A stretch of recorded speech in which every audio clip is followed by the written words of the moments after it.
Salut tout le monde, mon nom est Yvan Campbell, kinésiologue pour le programme Bourget pour vaincre la douleur. Cette semaine, la hernie discale, quand la douleur persiste.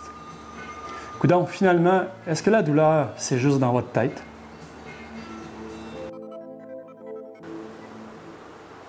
Est-ce que la douleur est dans votre tête? Bien sûr que non. Si vous l'entendez, dans le sens, est-ce que vous simulez votre douleur? Non. On imagine jamais une douleur. La douleur, tu l'as ou tu ne l'as pas. On règle ça en partant. De l'autre côté, oui, la douleur est dans votre tête. Parce qu'on a expliqué la semaine passée la physiopathologie de pas de la lombalgie, mais de la hernie discale. On s'est dit que c'est le contenu du noyau du disque qui se retrouve dans le canal spinal. Il y a plein de neurones sensitifs là. Ça cause d'inflammation, ça cause de la douleur. OK. La première chose qu'il faut comprendre, et c'est peut-être la chose la plus importante en douleur chronique, OK, c'est que, oui, je peux avoir une blessure, je peux avoir une pathologie, je peux avoir une hernie discale. Le siège de la blessure, c'est le canal spinal, mais la douleur, elle est gérée ailleurs. Elle est gérée au sein du système nerveux central. Bon, on va aller au tableau pour ça. OK, donc on vise ça rapidement ensemble. J'ai ma vertèbre, j'ai mon disque intervertébral, j'ai mon noyau qui ferait protrusion dans le canal spinal, inflammation, et j'ai les nerfs de la douleur aussi, mes neurones, OK, qui amènent le signal jusqu'au cerveau. OK, à partir, en fait, de la moelle épinière, c'est le système nerveux central. On appelle ça le système nerveux central. Le cerveau, et c'est là le cerveau, au niveau du cerveau, qui est... En fait, ce n'est pas le centre de la douleur, il y a plusieurs centres de la douleur. OK? C'est extrêmement complexe.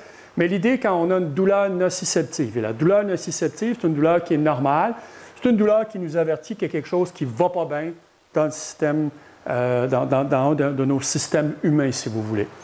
OK? Donc, j'ai la douleur, j'ai mes neurones qui amènent le signal de la douleur. Ce qui peut arriver avec le temps, surtout dans le cas d'une douleur, OK, lorsqu'on est en aigu, lorsqu'on vient de se blesser, lorsqu'on vient d'avoir notre hernie discale, si la douleur est mal contrôlée, ou si on persiste à faire des efforts malgré l'augmentation de la douleur, ce qui peut arriver, c'est que le centre de la douleur, le système nerveux central va s'hypersensibiliser, va devenir plus sensible à la douleur. Ce qui fait que plus on va bouger dans l'augmentation de la douleur, plus toutes nos activités de la vie quotidienne vont devenir douloureuses pour la même intensité. OK? Donc, ce qu'on appelle une hypersensibilisation du système nerveux central. En réalité, ce qui se produit, c'est que le cerveau, les connexions au niveau des neurones, au niveau des synapses, tout ça, ça va se réorganiser. On parle de réorganisation aberrante. OK? Donc, une réorganisation qui est contre-productive, faire en sorte que mon système de la douleur, mon centre de la douleur va devenir de plus en plus sensible. Et pour beaucoup d'auteurs maintenant et de cliniciens, la douleur persistante ou la douleur chronique, OK, maintenant, c'est un problème de système nerveux central. À cet effet-là, on va voir le neuropsychologue Pierre Rainville de l'Université de Montréal qui nous l'explique encore de façon plus éloquente que moi. L'idée générale, c'est que la douleur chronique, en fait, c'est une maladie du système nerveux central et c'est suite à une modification de l'architecture des réseaux neuronaux dans le système de la douleur qu'il y aurait maintenant un maintien d'un état douloureux parce qu'il y aurait une activation aberrante des circuits neuronaux qui sous-tendent normalement la douleur aiguë. Donc, avec le temps, je peux avoir une hernie discale qui est en train de guérir, qui est complètement guérie. On a dit la semaine passée qu'entre 8 mois, 1 an et demi, ça dépend des gens. OK?